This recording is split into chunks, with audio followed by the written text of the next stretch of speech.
নবীজি দুখানা হাত উত্তোলন করে দোয়া করলেন, আল্লাহুম্মা ইহদি উম্মা আবি হুরায়রা, আয় আল্লাহ তাআলা আমি দোয়া করি তুমি দয়া করে আবু হুরায়রার মাকে হেদায়েত নসিব করে দাও।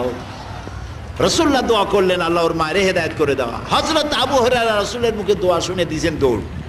পিছন থেকে সাহাবীরা মনে করলেন আবু হুরায়রা দৌড়ায় কেন, জামা টেনে ধরছে পিছন থেকে। জিজ্ঞেস করলে আবু হুরায়রা দৌড়চ্ছ কেন, কোনো বিপদ হয়েছে নাকি? কয় না, কোনো বিপদ হয় নাই, আমাকে ছেড়ে দাও। কেন, কি হয়েছে?